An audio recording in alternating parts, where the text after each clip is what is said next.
ഇടവാർത്തകളിലേക്ക് ഇന്നലെ സ്ഫോടനമുണ്ടായ Palakkad Vadakkanthara Vyasavidyapeetham pre primary സ്കൂളിന് സമീപം കണ്ടെത്തിയത് മാരക സ്ഫോടക വസ്തുവെന്ന് എഫ്ഐആർ. മനുഷ്യജീവന് ഭീഷണി ഉണ്ടാക്കുക എന്ന ലക്ഷ്യത്തോടെയാണ് സ്ഫോടക വസ്തു ഉപേക്ഷിച്ചതെന്നും എഫ്ഐആറിൽ പറയുന്നു. RSS നിയന്ത്രണത്തിലുള്ള സ്കൂളിൽ സ്ഫോടക വസ്തു എത്തിയതിൽ അന്വേഷണം വേണമെന്ന് വിവിധ രാഷ്ട്രീയ പാർട്ടികൾ ആവശ്യപ്പെട്ടു.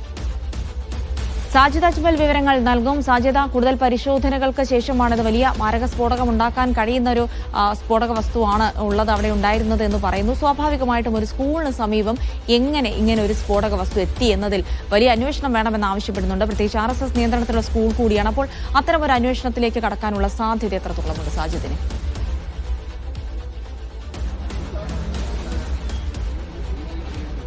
ജിൽസി, ഇന്നലെ വൈകുന്നേരമാണ് ഈ സ്ഫോടനം നടക്കുന്നതും പിന്നീട് ഈ വടക്കന്തറയിലെ വ്യാസവിദ്യാപീഠം എന്ന സ്കൂളിന് സമീപത്ത് നിന്ന് 4 സ്ഫോടക വസ്തുക്കൾ കണ്ടെത്തുകയും ചെയ്തത്.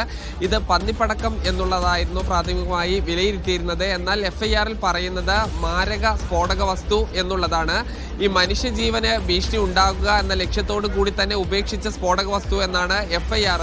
സ്വാഭാവികമായും എങ്ങനെയാണ് ഇവിടെ ഈ സ്ഫോടക വസ്തു എത്തിയത്, എന്തിനാണ് ഈ സ്ഫോടക വസ്തു എത്തിച്ചത് എന്നടക്കമുള്ള വലിയ ചോദ്യങ്ങൾ ഉയരുന്നുണ്ട്. പോലീസ് ഇതിൽ സമഗ്രമായ അന്വേഷണം നടത്തണമെന്ന് വിവിധ രാഷ്ട്രീയ പാർട്ടികൾ ആവശ്യപ്പെടുന്നുണ്ട്. കാരണം ഈ RSSന്റെ ഒരു കേന്ദ്രമാണ്, RSSന്റെ ഈ ശാഖയും മറ്റും നടക്കുന്ന ഒരു സ്കൂൾ കൂടിയാണ് ഇത്.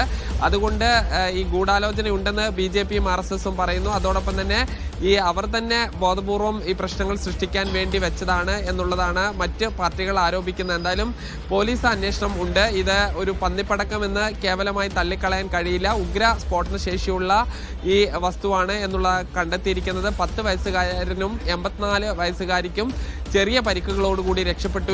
ഈ കുട്ടിയുടെ കയ്യിൽ ഈ ഒരു പന്തിന്റെ രൂപത്തിൽ ആയിരുന്നു. അതുകൊണ്ട് തന്നെ ഈ കുട്ടി ഇതുമായി കളിക്കുകയായിരുന്നു. പിന്നീടാണ് ഈ വയോധിക ഇത് കാണുന്നതും കുട്ടിയോട് ഇത് ഉപേക്ഷിക്കാൻ പറയുകയും ചെയ്യുന്നത്. ഇങ്ങനെ കുട്ടി വലിച്ചെറിയുന്നതിനിടെയാണ് ഇത് പൊട്ടിത്തെറിക്കുകയും ഇതിനകത്തുള്ള കുപ്പിച്ചില്ല് കുട്ടിയുടെയും ഈ വയോധികയുടെയും ശരീരത്തിൽ ഈ തട്ടി മുറിവ് പറ്റുന്നത്. വലിയ സ്ഫോടക വസ്തുക്കളും അതോടൊപ്പം തന്നെ കുപ്പിച്ചില്ലും നിറച്ചാണ് ഈ ബോംബിന്റെ രൂപത്തിൽ ഈ സ്ഫോടക വസ്തു തയ്യാറാക്കിയിരുന്നത്. എങ്ങനെയാണ് ഇത് ഇവിടെ എത്തിയത്, ആരാണ് ഇത് നിർമ്മിച്ചത് എന്നെല്ലാം തന്നെ ഇനി കണ്ടെത്താനുണ്ട്. ജിൽസി.